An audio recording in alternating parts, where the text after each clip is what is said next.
حکومت کی جانب سے ایک کسان کو اس کی اراضی کے لیے معاوضے کے طور پر جو 92 لاکھ روپے موصول ہوئے تھے، اس کا بیٹا آن لائن کیسینو میں جوئے میں رقم ہار گیا۔ سرینواس ریڈی کا خاندان اس پوری رقم سے محروم ہو گیا کیونکہ ان کا چھوٹا بیٹا اپنے موبائل فون میں آن لائن گیمز کھیلنے کے دوران یہ رقم ہار گیا۔ شاہباد منڈل کے سیتا رام پور میں سرینواس ریڈی کو 10 ایکڑ اراضی تھی، جسے حکومت نے حال ہی میں Telangana state industrial infrastructure corporation کے لیے حاصل کیا تھا۔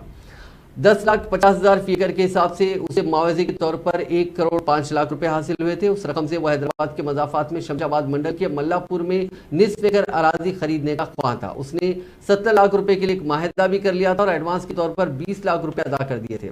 باقی 85 لاکھ روپے میں سے اس نے 42,50,000 روپے اپنے بینک اکاؤنٹ اور باقی رقم اپنی اہلیہ وجے لکشمی کے اکاؤنٹ میں ڈپازٹ کروائے تھے۔ ان کا چھوٹا بیٹا جو حیدرآباد کے نظام کالج میں سال اول میں ڈگری کا طالب علم بتایا گیا ہے، اپنے والد کے اکاؤنٹ سے یہ رقم اپنے اکاؤنٹ میں منتقل کروا لی اور باپ سے کہا کہ وہ زمین کے مالک کو یہ رقم ادا کرے گا۔ 19 سالہ طالب علم نے اپنی ماں سے بھی اس بات کا ذکر نہیں کیا۔ آن لائن گیمز کھیلنے کی لت کا شکار اس نوجوان نے آن لائن کیسینو میں اقساط میں رقومات روانہ کرنا شروع کر دیا۔ چند ہفتوں میں وہ پوری رقم سے محروم ہو گیا۔ والدین نے جب رقم کے بارے میں معلومات حاصل کی تو اس نے جوئے میں رقم ہار جانے کا اعتراف کر لیا، جس کے بعد اس جوڑے کے علاوہ ان کے بڑے بیٹے سرپال ریڈی کو صدمہ پہنچا جو بی ٹیک کا طالب علم ہے۔ ہرش وردھن ریڈی نے جوئے کے لیے موضوع کے چند افراد سے بھی 7 لاکھ روپے کا قرض حاصل کیا۔